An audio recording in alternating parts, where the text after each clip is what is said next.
Oops! Ayan. Good morning, good afternoon, and good evening po sa lahat, guys. Ayan, meron na naman tayong bagong item na bubuksan. Ito po si Somei tripod. Ayan, so tignan po natin, no? Hindi ko pa kilala yung brand, pero try natin, guys, no? So it's a photo, ang sabi naman din doon sa pinag-orderan natin or doon sa link is a photo video tripod daw. So unbox po natin and then tignan po natin kung paano po siya kaganda. Ayan. So ayan, Somei ZQ188. Ayan. So ito po si Somei Q88 daw is up to 8 kilograms ang kanyang kayang gawin, and then 3-way po siya na pan-tilt, and then up to 74 inch po ang kaya niyang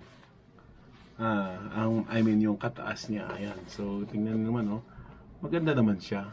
Ayan, medyo may kabigatan din. Ayan, so tingnan natin yung details. Okay, so wala. Okay, so buksan natin, labas natin. Alright, so unang-una mayroon na agad po siyang head. So ito po yung kanyang head. Ayan. Sige, check muna natin, ilabas natin ang kanyang head. Ayan, oh, yun. Ayan, oh, kanyang head. Ayan. So meron siyang, pwede siyang iganyan, siyang baba, and then meron siyang ganito. Okay, yun. And then pwede mong higpitan ito para hindi siya umakyat. Higpitan mo pa. Ayan. Then yung quick release po niya, ito meron siyang quick release po para sa kanyang plate. Ayan.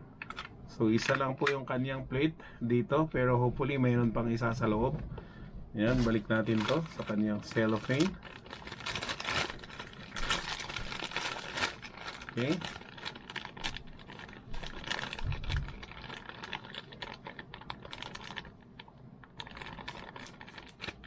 Yan. And okay, ito yung kanyang handle. Ayan. Ito yung handle niya dito.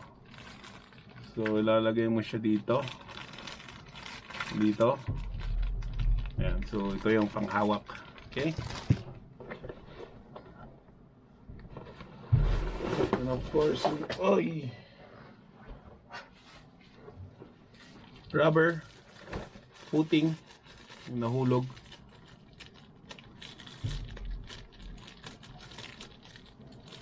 Ayan.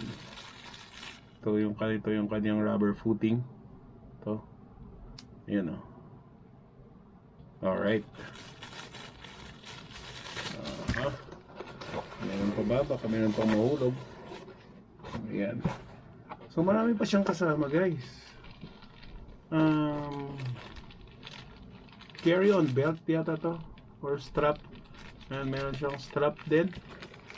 Then meron pang isa. Wait lang.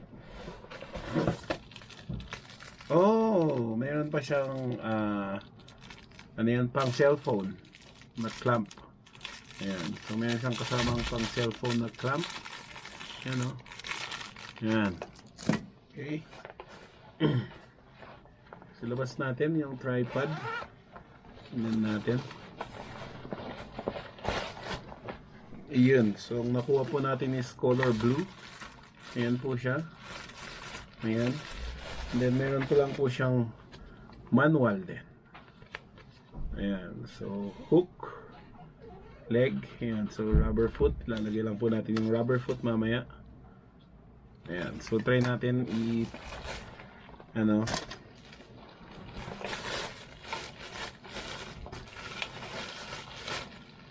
labas natin siya. Ayan. So ito po siya, guys, no? Ayan. And then meron po siyang ito, hawakan. And ayan. So pwede po siyang itaas. Taas, ibaba. Of course, yung head niya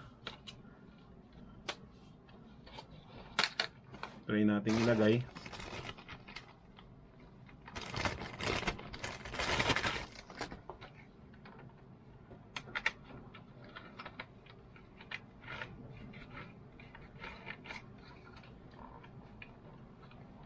So ayan.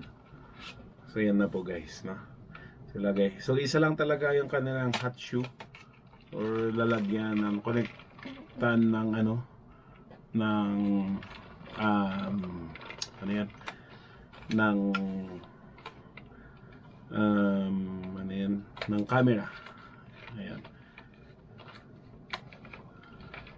Okay. So dito sa baba, dito naman natin ilalagay ito. Paa niya. Yan. Okay. Alright. So, yung plastic niya guys. Sorry. Yung material niya pala, hindi yung plastic niya. Yung material niya is plastic. And meron siyang konting foam dito para sa hawakan. And meron siyang level bar. Level indicator dito kung gitna siya o hindi. Yan, or level or ano yan, tama ba yung height niya, hindi siya banking or ano. Ayan, so ayan, so kung itataas po natin lahat to, yan, so 1, 2, 3, 4, so apat po na connection siya. Ayan, okay. So, yun guys, ang ating Zome professional tripod, sabi pa nga daw, no? Ayan. So, for comments guys or suggestions or kung may mga questions po kayo, please feel free po na i-comment down below kung gusto nyo pong gumawa po tayo ulit ng panibago or video pa niya sa paggamit natin dito. Feel free lang po na i-comment nyo dyan para at least mainggan nyo naman tayo kung meron talagang nanonood dito sa vlog natin at mainggan nyo pa po tayong gumawa or pagpatuloy ang paggawa ng review video po nitong tripod na ito. So sa ngayon, unboxing lang po muna siya. Tignan natin kung meron mga interested sa ganitong brand para at least gawan pa natin ng additional or testing po ng mga